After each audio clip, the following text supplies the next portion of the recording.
আসসালামু আলাইকুম বন্ধুরা, সবাই কেমন আছেন? আমেনা কুকিং ব্লগে সবাইকে স্বাগতম। কাছে বা দূরে যেখান থেকে আমার ভিডিওটা দেখছেন সবাইকে জানাই আন্তরিক অভিনন্দন। আজকে আবার একটা নতুন রেসিপি নিয়ে হাজির হলাম আপনাদের মাঝে। এখানে আমি গরুর মাংস নিয়েছি 1 কেজি, সাথে পেঁয়াজ বেরেস্তা নিয়েছি, পেঁয়াজ কুচি দিয়েছি।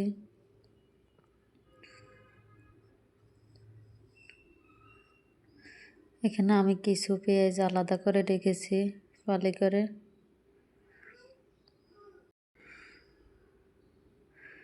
এখানে আমি দিয়ে দিলাম 1 চামচ রসুন বাটা, 1 চামচ জিরা বাটা,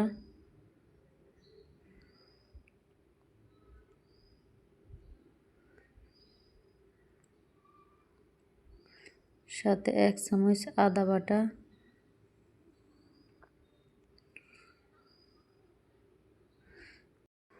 পেঁয়াজ বেরেস্তা করে রাখার পরে যে তেলটা ছিল আমি ওই তেলটা অ্যাড করে দিয়েছি।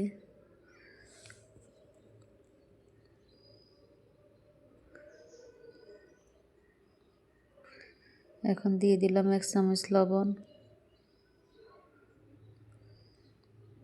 আমি আমার পরিমাণ মতো সব উপকরণ দিতেছি, আপনারা আপনাদের পরিমাণ মতো দিবেন।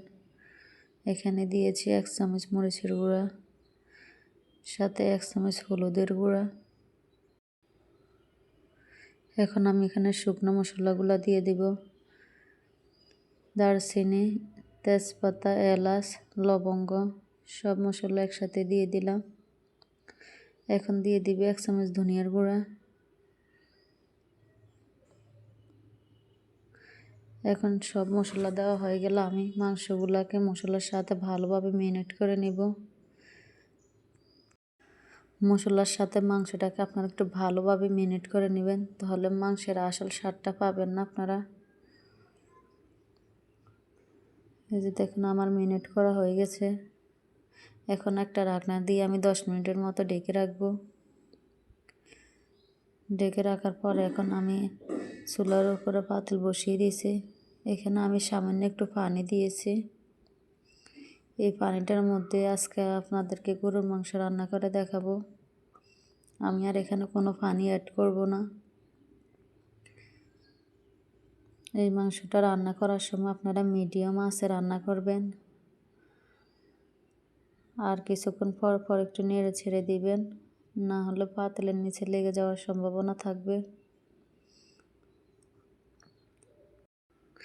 এখানে আমি গরুর মাংসের কিছু মশলা অ্যাড করেছি, দেখুন কালারটা কি সুন্দর আসছে মশলা দেওয়ার পরে।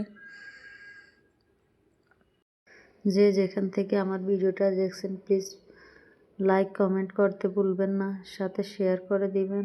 আর যদি কেউ আমার চ্যানেলে নতুন হয়ে থাকেন তাহলে আমার চ্যানেলটাকে একটু সাবস্ক্রাইব করে দিবেন। আপনাদের ভালো কমেন্ট পেলে আমার ভিডিও বানাতে উৎসাহ লাগে। কেউ স্কিপ করবেন না, পুরো ভিডিওটা ওয়াচ করে দিবেন। আজকের মতো এই পর্যন্ত, আবার নতুন রেসিপি নিয়ে হাজির হব আপনাদের মাঝে।